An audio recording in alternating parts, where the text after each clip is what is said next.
Hello everyone. आज एक छोटे से टॉपिक को लेके चलते हैं। चैप्टर तो बहुत बड़ा था, लेकिन छोटे छोटे पार्ट्स में उसको डिवाइड करके ऑलमोस्ट एंड तक पहुंच गए हम लोग।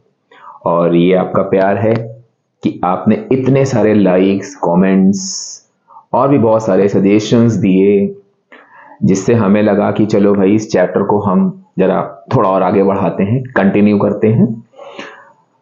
टॉपिक है हम लोगों का, चैप्टर तो ऑर्गेनिक केमिस्ट्री है और उसका एक छोटा सा टॉपिक है दैट इज कार्बोक्सिलिक एसिड।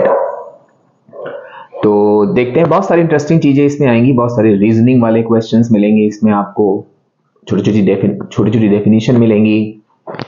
तो चलिए फिर जुड़िए मेरे साथ ऑर्गेनिक केमिस्ट्री के टॉपिक कार्बोक्सिलिक एसिड पर।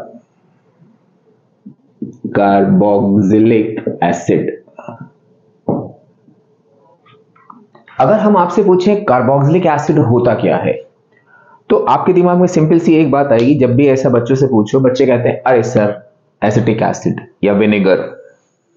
नो डाउट, अभी हम भी देखेंगे, अभी हम लोग देखेंगे वो चीज कि एसिटिक एसिड क्या होता है, विनेगर क्या होता है, किस तरह से हम कार्बोक्सिलिक एसिड की प्रिपरेशन करते हैं। आपको केवल एक एसिड कार्बोक्सिलिक एसिड में पढ़ना है, that is ethanoic acid, which is commonly called as acetic acid. तो आइए चलते हैं। अगर हम एक्चुअल में कहें कि आप ऑर्गेनिक कार्बोक्सिलिक एसिड की डेफिनेशन बताओ, तो एक्चुअल में कार्बोक्सिलिक एसिड वो ऑर्गेनिक कंपाउंड्स होते हैं जिनमें आपके दो ग्रुप्स होते हैं, that contains number one carboxyl group और नंबर टू हाइड्रोक्सिल ग्रुप। और ये जो कार्बोक्सिल ग्रुप हो या हाइड्रोक्सिल ग्रुप हो, ये या तो हाइड्रोजन से जुड़ा हुआ होगा या किसी भी एल्किल ग्रुप से जुड़ा हुआ होगा। अभी इसको हम एग्जांपल के थ्रू आपको इलस्ट्रेट करेंगे। तो अगर हम बात करें कार्बोक्सिल ग्रुप की, तो कार्बोक्सिल ग्रुप एक्चुअल में आपका होता है C डबल बॉन्ड O। और हाइड्रोक्सिल ग्रुप, ये तो आपके लिए बहुत फैमिलियर है, दैट इज OH। अब हमने कहा कि organic compound that contains carboxyl group and hydroxyl group with hydrogen और एनी एल्किल ग्रुप। अब एल्किल ग्रुप आपको हम पहले भी बता चुके हैं, एक बार यहां पर आया है, तो हम फिर से इसको देख लेते हैं कि एक्चुअल में ये एल्किल ग्रुप्स क्या होते हैं। एल्किल ग्रुप्स आपके होते हैं कि the group formed by removal of one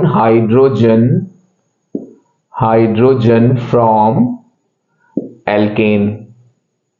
यानी आप कोई भी एल्केन ले लो, दैट इज मान लो आपने एल्केन लिया, जर्नल में इसकी बात करते हैं, एक हाइड्रोजन निकाल दिया। तो जब किसी भी एल्केन से आप एक हाइड्रोजन निकाल दोगे, तो आपका जो ANE है it will replaced by YL। अब इनको आप एग्जाम्पल के तौर पे ले लो। मान लो आपने यहां लिया मीथेन, तो एक हाइड्रोजन निकाल दो तो ANE, ये आपका लग जाएगा मिथाइल। आपने लिया इथेन, एक H निकाल दो तो ये आपका हो जाएगा इथाइल। अब मिथाइल, एक मीथेन हमारा CH4 होता है, तो जब हम मिथाइल लेंगे तो CH3 हो जाएगा। इथेन C2H6 होता है, एक H निकालेंगे तो हमारा C2H5 हो जाएगा। तो हम क्या करेंगे कि या तो हाइड्रोजन के साथ या इन एल्किल ग्रुप्स के साथ, मिथाइल के संग या इथाइल के संग सॉरी, हम एक कार्बोक्सिल और एक OH ग्रुप लगा देंगे। अब जैसे हम इस हाइड्रोजन का एग्जाम्पल लें, तो हमने एक हाइड्रोजन लिया और इसमें हम एल्किल ग्रुप लगाएंगे C, डबल बॉन्ड O, और एक हाइड्रोक्सिल ग्रुप लगाएंगे दैट इज OH। अगर ऐसे आपने यहां पे इसको किसी एल्किल ग्रुप के संग जोड़ा तो हमारा क्या हो जाएगा कि एल्किल ग्रुप हमारा हुआ H3C। अब इस एल्किल ग्रुप के साथ आप ध्यान देना, क्योंकि ये स्ट्रक्चर में बच्चा गलत कर देता है, हम लगाएंगे डबल बॉन्ड O और फिर सिंगल बॉन्ड के संग हाइड्रोक्सिल जोड़ देंगे। तो जब ये हुआ तो यहां पे एक कार्बन है, तो ये हमारा हो जाएगा मेथेनोइक एसिड, ये हमारा हो जाएगा एथेनोइक एसिड। तो ये हम लोगों ने देखा कि कार्बोक्सिलिक एसिड के कुछ एग्जांपल्स हो गए, that is methanoic acid, ethanoic acid, propanoic acid, butanoic acid. जितने भी आप n नंबर ऑफ जितने आप यहां पे एल्किल ग्रुप लगाते जाओगे उसके हिसाब से ही आपका ये नाम इसका होता जाएगा। तो ये सिंपल सा तो हो गया हम लोग का इंट्रोडक्शन। अच्छा, अब हमको क्या करना है कि भाई कार्बोक्सिलिक एसिड तो बहुत सारे हो गए, अभी जस्ट क्लास 10th में इंट्रोडक्शन है आपका, तो आपको यहां पर पढ़ना है सिर्फ एथेनोइक एसिड, एथेनोइक एसिड। और यही एथेनोइक एसिड का कॉमन नेम आपका होता है एसिटिक एसिड, एसिटिक एसिड। तो अब आप यहां पर एक चीज देखो कि आपका यहां पर एक टर्म आ रहा है एसिड। अब देखिएगा chemical properties, acid base salt में आप देखिएगा, HCl में देखिएगा, H2SO4 में देखिएगा, HNO3 में देखिएगा, सब में आप अभी आप देखोगे कि ये सेम बाकी एसिड की तरह नॉर्मल एसिडिक प्रॉपर्टीज देगा। लेकिन यहां पर होता क्या है कि ये जो एथेनोइक एसिड है ये आपका एक वीक एसिड होता है। ये वीक एसिड क्यों होता है? क्योंकि जब हम इसका एक्वा सॉल्यूशन बनाते हैं वाटर में, आप ध्यान से सुनिएगा, जब इसका हम एक्वा सॉल्यूशन बनाते हैं वाटर में तो ये लेस H+ आयन कॉन्सेंट्रेशन देता है। मींस अगर हम इसके फॉर्मूले की बात करें तो ये हमारा होगा फॉर्मूला CH3COOH। जब हम इसको डिसोशिएट कराएंगे तो ये एक एसीटेट आयन देगा और एक H+ आयन देगा। तो यहां पर जब हम इसका एथेनोइक एसिड का एक्वा सॉल्यूशन बनाएंगे तो क्या होगा कि ये लेस आयन कंसंट्रेशन देगा H+ आयन का, जिससे हमको ये पता चलेगा कि ये एक वीक एसिड है। वीक एसिड है ऐसा नहीं कि फिर ये एसिडिक प्रॉपर्टी नहीं देगा, देगा लेकिन थोड़ा कम उसमें। तो ये सिंपल सा हमारा इंट्रोडक्शन हो गया। अब हम जरा आते हैं कि इस एसिटिक एसिड को या इस एथेनोइक एसिड को हम प्रिपेयर कैसे करेंगे, इसकी प्रिपरेशन कैसे होगी, इनकी प्रॉपर्टीज क्या होंगी। और इसमें एक बहुत इंपॉर्टेंट टर्म अभी आपका आएगा जो रीजनिंग में भी पूछा जाता है और डिफाइन में भी पूछा जाता है, तो वो हम लोग आइए चलिए देखते हैं क्या होता है। अब यहां पर हम आते हैं इनकी प्रिपरेशन पर, और अगर आपने मेरे वीडियोस ध्यान से देखे होंगे तो ये प्रिपरेशन हम लोग पहले भी पढ़ चुके हैं एक प्रॉपर्टीज में, अभी आपको देखते ही याद आ जाएगा। Preparation of acetic acid, acetic acid, और एसिटिक एसिड ही आपका क्या होता है, एथेनोइक एसिड होता है, ethanoic acid. Acetic acid common name हो गया इसका, ये भी हम आपको बता दें क्योंकि कभी कभी कॉमन नेम और आयुपैक नेम में बच्चा कंफ्यूज हो जाता है, ये आपका आयुपैक नेम होगा। तो अब इसकी हम प्रिपरेशन की बात करें, एक्चुअल में क्या होता है, जैसे हम लोग एथेनोइक एसिड या इसकी बात करते हैं तो बच्चों के दिमाग में आता है विनेगर। विनेगर एक्चुअल में क्या होता है कि अल्कोहल के ऑक्सीडेशन से बनता है। तो यहां पर हमारा होता क्या है, इसकी प्रिपरेशन के लिए हमको चाहिए एथेनोइक एसिड, तो हम उसका रिस्पेक्टिव अल्कोहल लेंगे दैट इज एथेनॉल। हम यहां लेंगे एथेनॉल, इस एथेनॉल का स्लो ऑक्सीडेशन कराएंगे हम K2Cr2O7 की प्रेजेंस में। जो कि आपका, आप ध्यान रखिएगा हम इसको रेड से लिख रहे हैं, that is acidified. Acidified K2Cr27 ये क्या करेगा, ये नेसेंट ऑक्सीजन प्रोवाइड करेगा, जिसकी वजह से ये आपका जो इथेनॉल था ये पहले कन्वर्ट होगा एथेनॉल में, दैट इज C2H, सॉरी, ये आपका कन्वर्ट होगा एथेनॉल में, दैट इज CH3CHO। फिर इसका फर्दर ऑक्सीडेशन होगा वैसे ही एसिडिफाइड पोटेशियम डाइक्रोमेट की प्रेजेंस में, एसिडिफाइड K2Cr2O7 की प्रेजेंस में, तो जिससे क्या होगा कि आपका ये रिस्पेक्टिव कार्बोक्सिलिक एसिड बन जाएगा। सिंपल इसकी लैब प्रिपरेशन ऐसे ही होती है, ethanol, slow oxidation ethanol, then slow oxidation ethanoic acid. इनके बनने में बहुत बहुत टाइम लगते हैं क्योंकि स्लो ऑक्सीडेशन धीरे धीरे धीरे धीरे होता रहता है।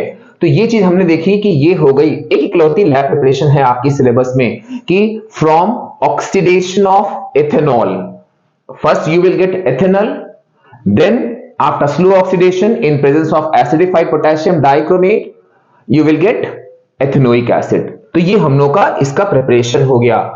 अब जरा प्रिपरेशन के बाद हम आते हैं इनकी प्रॉपर्टीज पर। प्रॉपर्टीज में एक्चुअल में हम लोग की जो भी प्रॉपर्टीज हैं वो सब केमिकल प्रॉपर्टीज हैं, लेकिन यहां पर कुछ प्रॉपर्टीज हमारी फिजिकल प्रॉपर्टीज से भी पूछी जाती हैं जो रीजनिंग में या उसमें रीजनिंग में या वन वर्ड टाइप के क्वेश्चंस में आपके बहुत ज्यादा यूजफुल होती हैं। अगर हम आपसे कहें प्रॉपर्टीज में कि बेटा हमको ये बताना, क्या आपने नाम सुना है glacial acetic acid, acetic acid, और ये आप भूलो ना इसलिए हम लिख दे रहे हैं यहां पर मोस्ट इंपॉर्टेंट। बहुत ध्यान से देखिएगा इसको, जहां नोट कर रहे हो या आप जैसे भी आपको याद करना इसको आप जरूर अच्छे से याद रखिएगा। ग्लेशियल एसिटिक एसिड एक्चुअल में अगर हम आपसे कहें कि इसमें बेटा ये बताना ग्लेशियर से कुछ आपके दिमाग में आ रहा है, आप कहोगे अरे सर ग्लेशियर सुना था और उसी से कुछ मिलता जुलता ग्लेशियल है। हम कहेंगे वेरी गुड, ग्लेशियर्स काहे से बनते हैं, आइस से। तो इसका मतलब इस ग्लेशियल एसिटिक एसिड के लिए आपका वो आइस की टर्म है। होता क्या है एक्चुअल में, जो एसिटिक एसिड होता है, अगर हम प्योर एसिटिक एसिड लें, प्योर एसिटिक एसिड, अब एसिटिक एसिड है लिक्विड स्टेट में होगा, तो प्योर एसिटिक एसिड जब इसको हम बिलो 16.5 डिग्री सेंटीग्रेड, जब हम इसका टेम्परेचर 16.5 डिग्री सेंटीग्रेड से नीचे कर देंगे तो होगा क्या कि एसिटिक एसिड क्रिस्टलाइज हो जाएगा, क्रिस्टलाइजेज आउट टू गिव, अब आप ध्यान दीजिएगा, crystallises out to give ice like crystals. अब ये की टर्म है इसलिए हमने ऐसे लिखा है, हम आपको बार बार बताते हैं ताकि आपको याद रहे। आप अपना वैसे ही लैंग्वेज में लिख दीजिएगा, वैसे ही कर्सिव में लिख दीजिएगा और अंडरलाइन कर दीजिएगा। तो pure acetic acid below 16.5 degree centigrade crystallises out to give ice like crystals, और यही चीज आपका कहलाता है This is called glacial acetic acid। ये तो हो गई बात डेफिनेशन की, what is glacial acetic acid, कई बार पूछा गया क्वेश्चन है। अब इस पर एक रीजनिंग आ जाती है कि pure acetic acid is called glacial acetic acid. आपको कुछ नहीं करना है, सिर्फ क्या करना है कि प्योर एसिटिक एसिड पूरा यही लिख देना है, below 16.5 degree centigrade crystallises out to give ice like crystals, that's why acetic acid is called glacial acetic acid. बहुत सिंपल सा छोटा सा फंडा है, हमने इसलिए देखो मोस्ट इंपॉर्टेंट लिख दिया है, आपको ये चीज जरूर याद रखनी है। ये बहुत ज्यादा बार पूछा गया क्वेश्चन है, ज्यादातर बच्चे इसको छोड़ देते हैं, देखते ही नहीं कि ये है क्या आखिर। तो glacial acetic acid, pure acetic acid below 16.5 degree centigrade crystallizes out to give ice like crystals. That's why this acetic acid is called, pure acetic acid is called glacial acetic acid.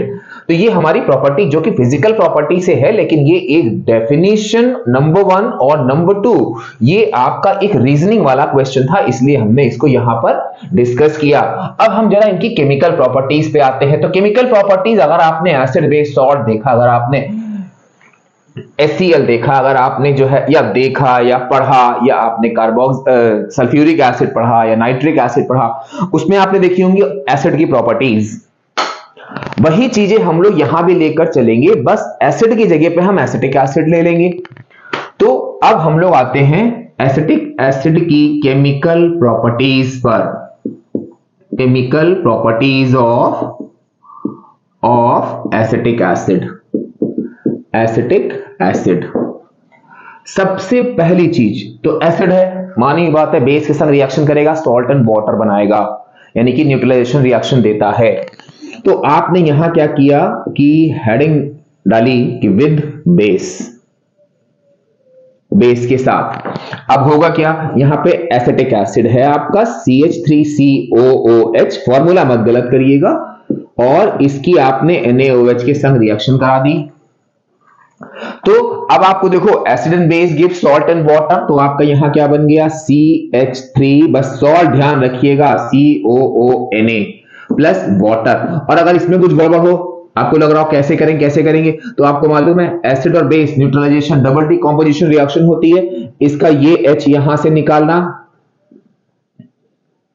ये OH यहां से निकालना, और ये water बना देना, बाकी क्या बचा CH3COONA बन गया। यानी कि ये आपका बन गया सोडियम, इनके नाम भी आसान होते हैं, बस एसीटेट लगा दो, जो भी मेटल हो उसका एसीटेट लगा दो, आपका सॉल्ट का नाम बन गया। अब मान लो क्वेश्चन आता है give balance equation for formation of sodium acetate from ethanoic acid, आराम से आप NaOH के संग रिएक्शन कराओ, आपका बन गया। तो ये हो गया पहला।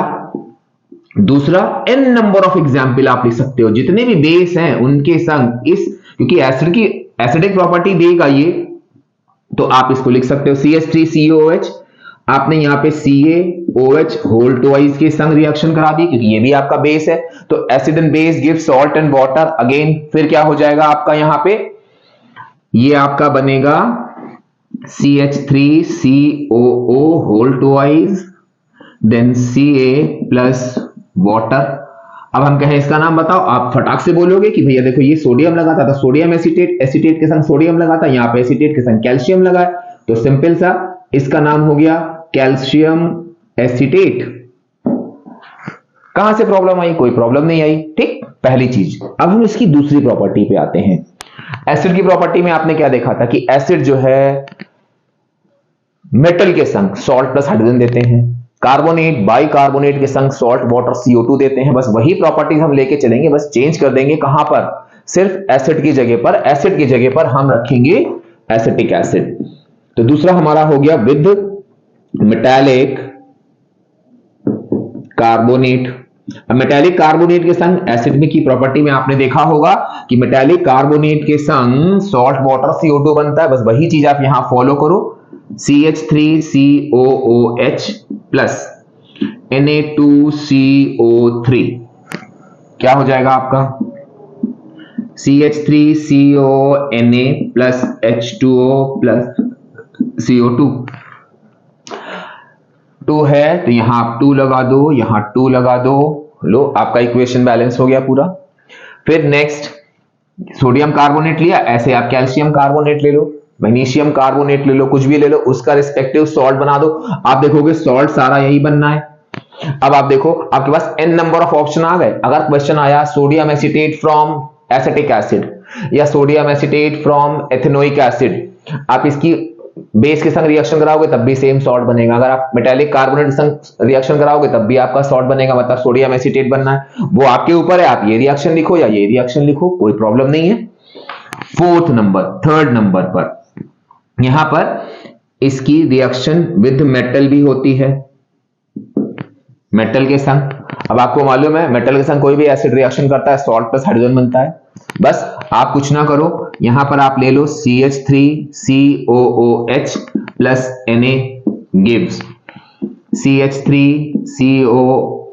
CH3COONA प्लस H2 और इसको आप बैलेंस कर दो 2 लगा के, यहां 2 लगा दो और यहां 2 लगा दो, ये लो इक्वेशन बैलेंस हो गई। तो इस तरह से हम देखेंगे कि यहां पर हमारा नॉर्मल वही सेम प्रॉपर्टी देगा जो एसिटिक बाकी एसिड देते हैं, दैट इज बेस के संग भी, मेटालिक कार्बोनेट के संग भी, बाइकार्बोनेट के संग भी और मेटल के साथ भी। बस एक चीज आप यहां पर ध्यान रखना कि ये वीक एसिड होता है तो आप यहां पर जो एसिड कोई भी ले सकते हो, लेकिन यहां पर ऐसे एसिड ना जो बहुत ही रिएक्टिव हो, जैसे आप सोडियम ले लो, पोटेशियम ले लो, कैल्शियम ले लो, तो वो आपकी रिएक्शन थोड़ी ज्यादा अच्छी मानी जाती है। तो chemical properties of acetic acid में हमारी ये ऐसी प्रॉपर्टीज हो गई जो इसके एसिडिक नेचर को शो करती है। To show acidic nature of CH3COOH यानी कि एथेनोइक एसिड के एसिडिक नेचर को शो करती हैं। अब एक प्रॉपर्टी इसकी अलग होती है और जो हम लोग अल्कोहल में पढ़ चुके हैं, और अगर आपने कहीं से भी रेफरेंस के तौर पे या कहीं पे भी देखा होगा तो आपने देखा होगा कि वो प्रॉपर्टी होती है एस्टरिफिकेशन। आप कहोगे अरे हाँ सर ये तो हमने प्रॉपर्टी पढ़ी है, हमने इसको बहुत ज्यादा एम्फेसाइज किया था अपने अल्कोहल वाले वीडियो में भी क्योंकि बहुत इंपॉर्टेंट कैरेक्टरिस्टिक है। तो अब हम इसकी जो नेक्स्ट प्रॉपर्टी लेके चलते हैं वो है आपकी एस्टरिफिकेशन। एस्टरिफिकेशन या एस्टरिफिकेशन ही पूरा ये कहलाता है। अब एक्चुअल में ये एस्टरिफिकेशन होता क्या है? अगर कोई आपसे कहे एस्टरिफिकेशन क्या है तो नॉर्मली होता क्या है, बच्चा देखता है अच्छा ये कार्बोक्सिलिक एसिड में हम लोगों ने इसकी अल्कोहल के संग रिएक्शन कराई थी, this reaction is called esterification. No doubt सही है, लेकिन एक्चुअल में एक एग्जैक्ट टर्म होता है इसकी डेफिनेशन के लिए। यहां पर एक्चुअल में आप क्या करते हो, एस्टरिफिकेशन एक्चुअल में क्या होता है कि कंडेंसेशन होता है, कंडेंसेशन ऑफ, ये कंडेंसेशन होता है आपका अल्कोहल का with carboxylic acid. Carboxylic acid देखो, अगर आपने देखिए अगर आपने वो डेफिनेशन लिख दी कि the reaction between ethanoic acid and this ethanol is called esterification, वो सही है, लेकिन वहां पे एक छोटी सी गलती होती है, इन presence of Kong sulphuric acid. Alcohol वाले वीडियो में देखो उसमें भी हमने बताया था कि इन presence of Kong sulphuric acid, इस कॉन्ग सल्फ्यूरिक एसिड का रोल होता है रिएक्शन की रिवर्सिबिलिटी को रोकना, क्योंकि एस्टरिफिकेशन अभी हम लोग देखेंगे रिवर्सिबल रिएक्शन होती है। तो ये condensation of alcohol with carboxylic acid is called esterification. अब हम जरा इसकी इक्वेशन पे आते हैं। हमने एसिटिक एसिड, ये तो हमारा मेन वही है, कंटेंट ही है, प्लस इसमें हमने डाला C2H5OH और इसकी हम रिएक्शन कराएंगे कॉन्क H2SO4 की प्रेजेंस में, जिससे हमारा क्या होगा CH3COO C2H5 प्लस H2O। अब यहां भी आप देखो हमने आपको बोला था कि ये जो कंपाउंड आपके बने हैं, ये कंपाउंड आपके, इसके नाम से कोई मतलब नहीं क्योंकि वो सिलेबस में नहीं है तो वो आता भी नहीं है, बस आपको मालूम होना चाहिए कि किस टाइप का कंपाउंड है। ये आपका एस्टर, और ये पूरी रिएक्शन जो है, this whole reaction is called esterification. Esterification. तो और यहां पर अगर ध्यान हो आपको तो हमने कहा था इस पर ऑब्जर्वेशन पूछा जाता है। ऑब्जर्वेशन क्या होता है इसका, अगर आपको ध्यान हो अल्कोहल वाले वीडियो में, sweet Frooti smell compound asters formed. अब ये आपका कंपाउंड कौन सा फॉर्म हुआ वो भी आ गया, स्वीट फ्रूटी स्मेल भी आ गई। तो ये आपको ऑब्जर्वेशन प्रैक्टिकल केमिस्ट्री वाले वीडियो में हमने बताया कि ऑब्जर्वेशन है what you are able to see in terms of colour change और इन टर्म्स ऑफ स्मेल। तो देखो आपको स्मेल आ गई यहां पे, तो ये इसका ऑब्जर्वेशन भी हो गया। अब यहां पर एक मेन चीज आती है कि role of conc H2SO4।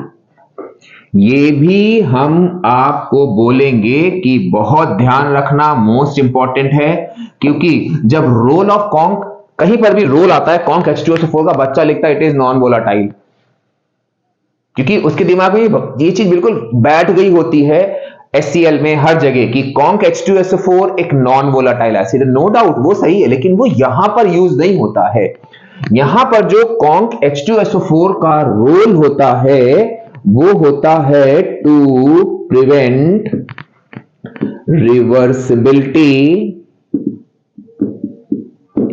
Reversibility of reaction, यानी कि ये रिएक्शन की रिवर्सिबिलिटी को प्रिवेंट कर देता है। अदरवाइज एस्टर कभी फॉर्म होंगे नहीं, एस्टर फॉर्म हुए नहीं कि ये वाटर संग रिएक्शन करके फिर से हमको यही दे देंगे।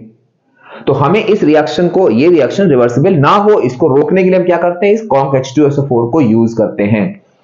तो ये हम लोग की जितनी भी इंपॉर्टेंट क्या जितनी भी प्रॉपर्टीज आपके सिलेबस में वो हमने बता दी। एस्टरिफिकेशन पे बहुत ज्यादा आप ध्यान रखिएगा, क्योंकि पहली चीज तो एस्टरिफिकेशन मतलब condensation of alcohol in presence of carboxylic with carboxylic acid is called esterification. या आप सिंपल सा क्या लिख सकते हो कि रिएक्शन बिटवीन एथेनोइक एसिड या carboxylic acid and alcohol in presence of conc sulphuric acid is called esterification।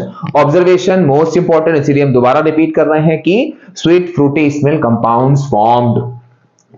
अब अगर हम यहां पर इसके यूजेस की बात करें